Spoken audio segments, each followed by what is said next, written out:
My husband ended up in the hospital after laughing at my miscarriage. His aunt threw a glass at my feet and screamed, "Stop faking it for attention." But what the nurse told me in the hallway sent chills down my spine. Warren and I weren't a whirlwind romance. We were steady. Predictable. We met at a wedding. Not ours, someone else's. He was the groom's cousin, and I was a friend of the bride. We danced once. He seemed reserved, but in that brooding, intelligent way. The kind of man who didn't talk unless he had something important to say. I mistook his silence for depth. That was my first mistake. We dated for a year before getting married. I was 30. He was 33. At the time, I thought I was finally settling down with a man who didn't play games. Turns out, the games just looked different with him. They were quieter. Slower. Crueler. The first couple of years were okay. Not happy, but tolerable. We were both focused on our careers. He worked in software development, I worked in a small community library in Rochester, New York. We weren't the most affectionate couple, but I thought that was just adulthood. Life gets busy. People grow quiet. Love becomes maintenance. But then we started trying for a baby. And that's when things really began to crack. I had always wanted children. Always. I wasn't one of those women who needed the perfect nursery or Pinterest baby showers. I just wanted the experience of becoming a mother. I wanted the quiet, aching joy of holding something I helped create. Warren said he wanted kids too, but when we started the process, doctor's appointments, tracking ovulation, taking medication, he became distant. Passive. Sometimes sarcastic. When we finally went through IVF, it felt like he wasn't even in the room for most of it. He came to the appointments, but he was there like a coat rack is there. Present, but unmoved. So when I found out I was pregnant, after all that, I expected at least something from him. A small smile. A kiss on the forehead. A whisper of hope. Instead, I got a nod. "Let's see if it sticks," he said, flatly, then went back to his laptop. Still, I held on to that pregnancy like it was the last light in a dark room. I rubbed my stomach every night. I whispered to it in the morning. I tried not to let his coldness seep into the experience. But at 10 weeks, I started bleeding. It began slowly, just spotting, at first. I told myself it was normal. Lots of women bled during the first trimester. But by the time the cramps started, I knew. Something was wrong. We went to the emergency room at Strong Memorial Hospital. The nurse was kind, her hands warm and steady. But the moment the ultrasound tech frowned and stopped talking, I knew it was over. "There's no heartbeat," she said, softly. I don't remember crying. I think I just stared at the screen, waiting for something to change. For the image to flicker. For a miracle. Warren stood behind me, arms crossed. He didn't touch me. Didn't speak. Just exhaled and muttered, "Figures." That was the moment something inside me started to die, and not just the baby. When we got home, I curled up on the couch with a heating pad. I stayed there for hours, barely moving. I didn't eat. Didn't talk. Just kept replaying that empty screen in my head, over and over again. At one point, I heard Warren in the kitchen on the phone with his cousin Julian. He laughed. Loudly. "She looked like someone ran over her dog," he said, chuckling. I swear, bro, she was sobbing like she lost a real person. I didn't even know she'd gotten that attached yet. He knew I could hear him. That was the point. I couldn't even cry anymore. I just lay there, numb, my face pressed into the arm of the couch. 2 days later, Warren invited his Aunt Morel, Julian, and Julian's sister Kaya over for dinner. I was still bleeding. Still in pain. Still raw from the loss. I told Warren I didn't feel up to guests.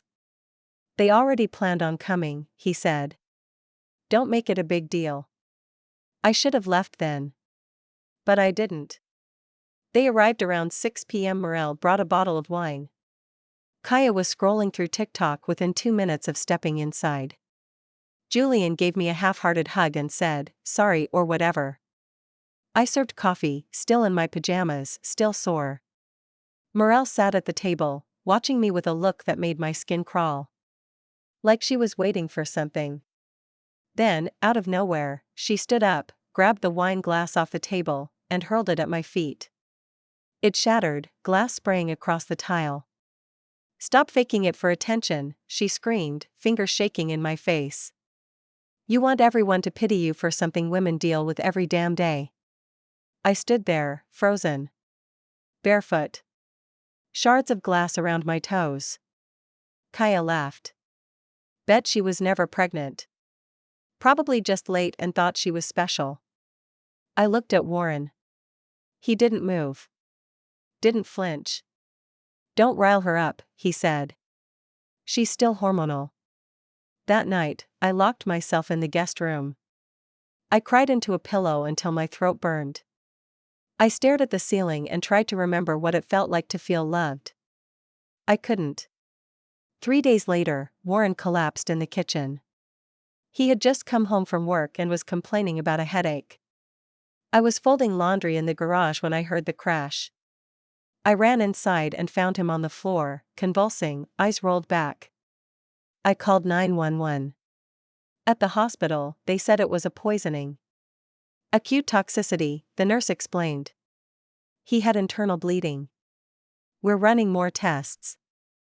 I sat in the hallway in shock. How could he be poisoned? Then the nurse came back. She leaned close, her voice low. There were high levels of warfarin in his blood. It's essentially rat poison. He either took it himself or someone gave it to him. We're involving the authorities. I remember my stomach dropping. Not fear. Confusion. Because I had no idea where he'd even get something like that. I told the police everything. Where I was. What I saw. They asked if we'd been fighting. I told them about the miscarriage. About the dinner. About the wine glass. About the laughter. They wrote everything down. Warren survived. But barely.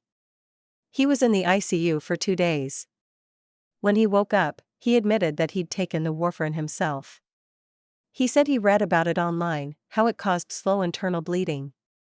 He said he wanted to see what it felt like. He said he wanted to punish me. That he wanted me to feel guilty the way I'd made him feel guilty over the miscarriage. He looked me dead in the eyes and said, "You manipulated me with your sadness. Now you know how it feels." He was committed for psychiatric evaluation. The doctors said he likely had narcissistic personality disorder. I wasn't surprised. I didn't go back to the hospital the day after Warren confessed to taking the poison himself. I couldn't.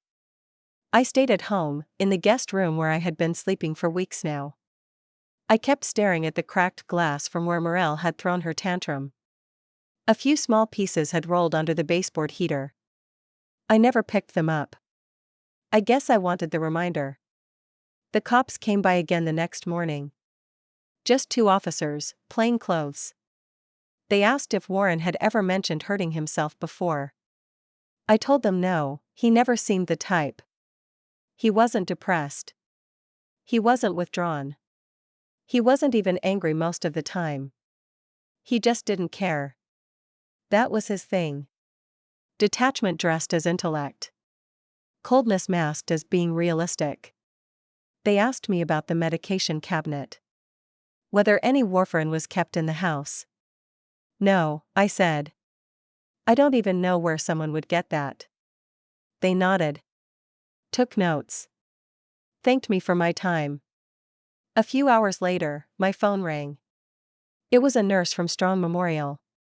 She asked if I was available to speak privately. I stepped out onto the back porch, wrapped in a blanket, even though it wasn't that cold. Her voice was soft. Careful. But what she told me made my stomach knot. "We just wanted to let you know, something came up in conversation with Warren this morning during a psychiatric consult. He mentioned that he obtained the warfarin through a family contact. A family contact? I asked, frowning. She hesitated. We're not in a position to name names, but he claimed it was given to him as a joke, by someone who didn't believe he'd actually do anything with it. The air around me shifted. A joke? I didn't ask. I didn't have to. I knew. Morel. She was a retired nurse. That much I remembered. She used to brag about how she knew more than most doctors when it came to medications. I used to tune her out during family gatherings, back when I still went to them. Her voice grated on me, always one octave too loud, always one sentence too cruel. She had this superiority complex that made everyone else shrink when she walked into a room. I also remembered something else. 2 weeks before the miscarriage, during a dinner at her house, she made a comment when I refused wine. "You're not pregnant yet," she said, pouring a glass anyway. "IVF doesn't count until it sticks." Everyone laughed. I didn't. She pushed the glass toward me again. "Don't be dramatic." That night, after the call from the nurse, I sat on the floor of the kitchen and just unraveled. Not sobbing. Not screaming. Just sitting. Breathing in the silence. I tried to tally it all up. The emotional erosion. The neglect. The humiliation. The glass on the floor. The poison in his blood. And now, this. It was no longer just about Warren. It was the whole system around him, his family, their enablers, the little cracks in their behavior that I had ignored for years. How they covered for him. How they allowed him to grow into this cold, vindictive thing. How they tried to paint me as unstable. I filed for divorce the next week. I didn't even tell him in person. I sent the papers through his attorney. I blocked him on everything. Changed the locks. His mother tried calling once. Left a voicemail that said, "I know Warren made mistakes, but you're not perfect either." I didn't respond. Then Morel showed up. Not at the house. At my job. I was shelving books in the history section at the library when she walked in, sunglasses on, lipstick perfectly drawn on like she hadn't just been accused of handing someone poison. She didn't look around for me. She went straight to the front desk and said, "I need to speak to Miriam. It's about a family emergency." I peeked around the corner and locked eyes with her. She tilted her head. Smiled. I turned and walked to the back room, locked the door behind me, and called security. She was escorted out within 10 minutes. But it didn't end there. The harassment started quietly. A comment here, a message there. Fake Facebook accounts messaging me that I was a bitter childless woman. Photos of me at work, taken from across the street. Emails from addresses I didn't recognize that said things like, "Everyone knows you lied about being pregnant. You were never good enough for Warren." At first, I reported them one by one. But it felt endless. Every time I blocked one, another appeared. So I stopped reading. Stopped looking. Instead, I documented everything. Screenshots.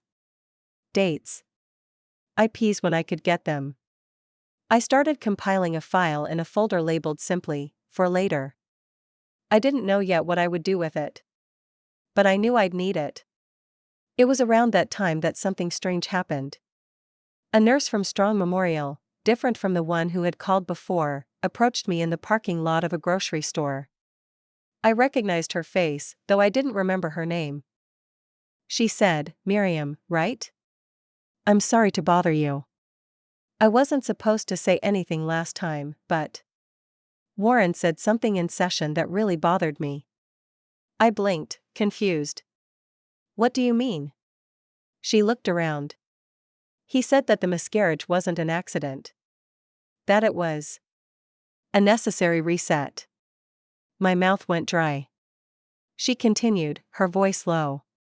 "I didn't know what he meant by that. And I didn't want to assume.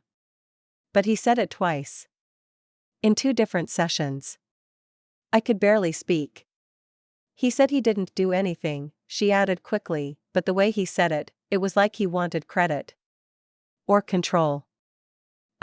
Look, I know you're not with him anymore. But I thought you should know. In case anything ever happens again. I thanked her. Numbly. That night, I couldn't sleep. I kept thinking about the way he'd watched me cry in that hospital bed. How he stood in the doorway, arms crossed, not a flicker of concern on his face. How he laughed to his cousin that I was sobbing like someone died. How he said, "Let's see if it sticks." How his aunt threw a glass at my feet and screamed that I was faking it for attention. And how, now, after everything, someone else had heard him imply the unthinkable. I started replaying every moment of that pregnancy in my mind.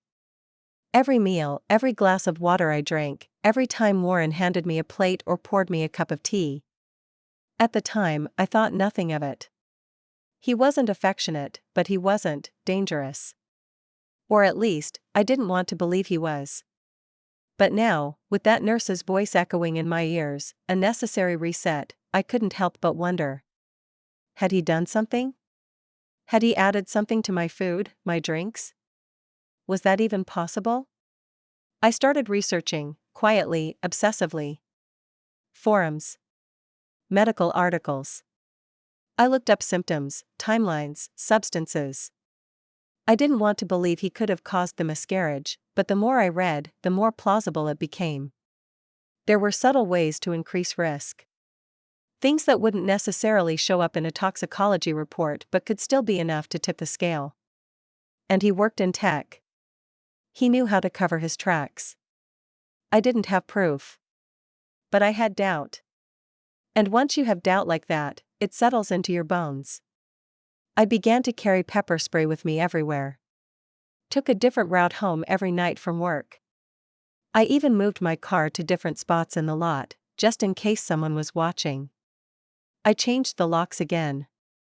Meanwhile, the divorce process dragged on. His lawyer tried to negotiate alimony, tried to argue that Warren's emotional distress had impacted his ability to work. I nearly laughed when I saw the paperwork. I told my lawyer, Marcy, that I wasn't giving him a cent. She raised an eyebrow. They might try to push for mediation. I'd rather die, I said flatly. Got it, she replied, flipping to the next page. I loved her for that. Then, a week later, I got a letter in the mail. No return address. No handwriting. Just my name printed on a label. Inside was a single photo. It was of me. From behind. Taken in the grocery store parking lot. Mabel, my dog, was standing beside me. I was wearing headphones.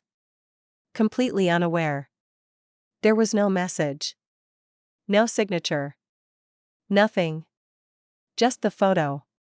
I brought it to the police. They filed it, added it to the report. But with no clear threat, there wasn't much they could do. Keep documenting, they told me. Call us if anything escalates. I went home and taped that photo on the inside of my closet door. Not as a scare tactic. As a reminder. This wasn't over.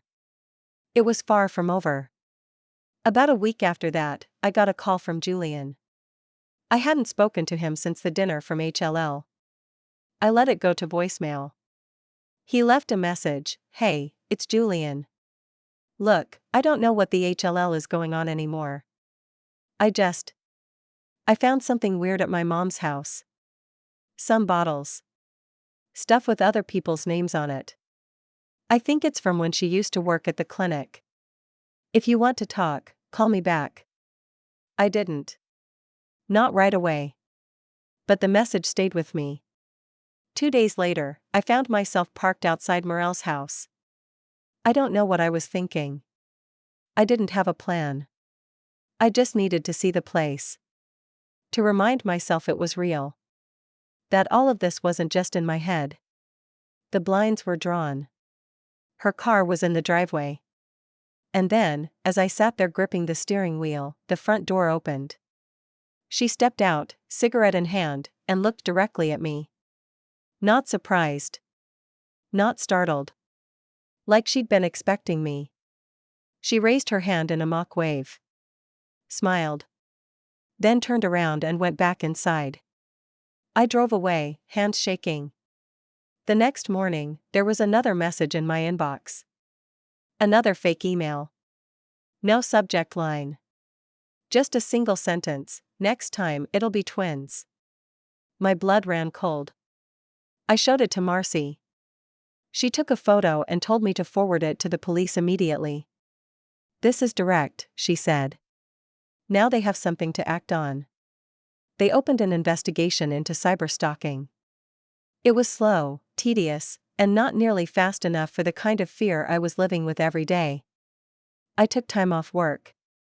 Spent my days walking Mabel through quiet neighborhoods. Started sleeping with a flashlight beside my bed. Triple-checked the locks. Looked out every window before stepping outside. I couldn't shake the feeling that someone was always watching. Then, just when I thought things had hit rock bottom, I got a call from a former coworker of Morel's. Her name was Sandra. She used to work with her at a small pain management clinic in Henrietta. She found me on social media, said she'd been following what happened through back channels, whatever that meant. She asked if we could talk. I met her in a Panera Bread near Eastview Mall. Neutral ground. Bright lighting. Cameras. She was in her late 50s, kind eyes, nervous hands. She slid a folder across the table toward me. Inside were copies of old medication logs. Some with names blacked out, others still visible. And scribbled in the margins of one sheet, in red ink, were the words, "Keep extras in case of flare-ups. Don't report missing vials." She took stuff home, Sandra said, eyes darting. We all knew. Nobody said anything. But after what happened to your husband, and the miscarriage, I couldn't live with it anymore. I stared down at the papers. They weren't direct evidence of anything. But they felt damning. "I can't tell you what to do," she added. "But if I were you, I'd bring this to the DA." Quietly. I nodded. Took the folder. Thanked her. We never spoke again. That night, I sat at the dining table and went through every sheet in that folder. Carefully. Slowly.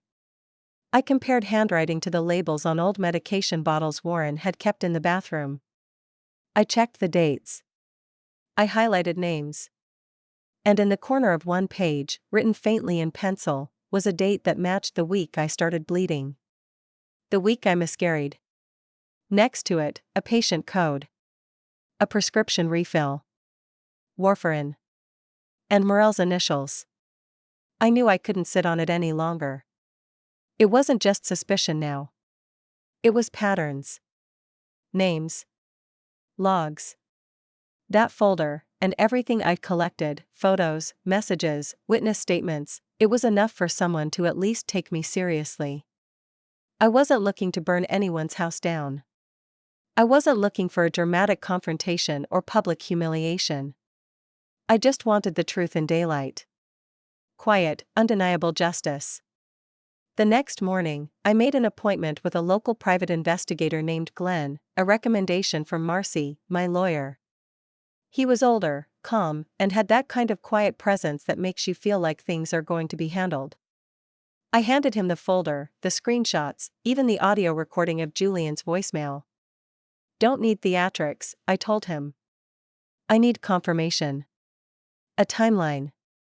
A thread to pull." Glenn nodded. "I don't do messy. I do clean." That was exactly what I wanted. Within a month, Glenn had everything. He traced Morel's old credentials. Found multiple discrepancies in the clinic's supply logs from her final 2 years. He found a series of prescription refills that never made it into patient hands. He tracked her access card logs. He even interviewed a tech from the clinic who remembered Morel joking that warfarin could shut up just about anyone. He also found that she had been bragging to a friend, via texts, about helping Warren think straight during his marital meltdown. The kicker? One of the texts included a photo of the same bottle Glenn found later in a trash bin behind her property. Still half full. It was dated 3 days before my miscarriage. I handed everything to Marcy. We didn't press criminal charges, though we could have. Marcy had a better idea. We're going to file a civil suit, she said. Quietly. Targeted. Medical theft, gross negligence, and emotional distress. But won't they just spin it? I asked. Say we're exaggerating? Marcy smiled, sliding the evidence across her desk. Not with this. And she was right. We didn't make a show of it. There was no courtroom drama. No shouting matches. Just a hearing, a judge, and a mountain of documented evidence. Muriel's medical license was officially revoked within 6 weeks of our filing. She was fined, blacklisted from working in any healthcare-related field again, and publicly reprimanded by the New York State Board of Nursing.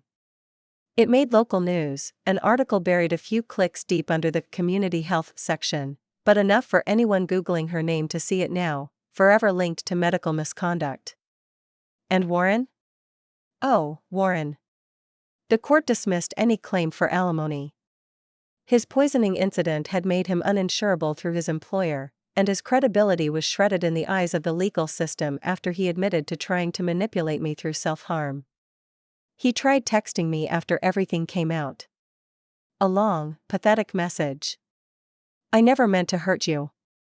I was just lost. We both were. I didn't respond. Instead, I printed out the message, folded it, and tucked it into the folder with all the other documentation. Closure. Months passed. The messages stopped. The emails dried up. The fake accounts went silent. Julian reached out once more, to apologize. He said he'd cut contact with his aunt and cousin. He didn't ask for forgiveness, and I appreciated that. He just said, "You didn't deserve any of this," and left it at that. I believed him. Maybe for the first time. And me? I kept my job at the library. Mabel and I moved to a new place, a little house in Pittsford near the canal. It has a small garden and a screened-in porch where I drink coffee every morning and listen to the water. I joined a support group for women who've gone through pregnancy loss. Some of them have stories like mine. Some even worse. But there's something unspoken we all share, that heaviness in the chest that never fully leaves, but softens over time. The other day, I found the ultrasound photo I had tucked into a drawer months ago. The one from when the pregnancy still looked hopeful. I didn't cry this time. I just looked at it for a while. Then I placed it in a box marked important, not tragic. Because I've come to understand something, revenge doesn't always have to roar. It doesn't have to destroy to be satisfying. Sometimes, it's enough to watch someone lose exactly what they thought they could never be stripped of. Their pride. Their power. Their silence. And when justice comes, not with fire, but with facts, it's quieter. But it echoes longer. And I sleep better now. With Mabel at my feet. With the windows open. With nothing to fear.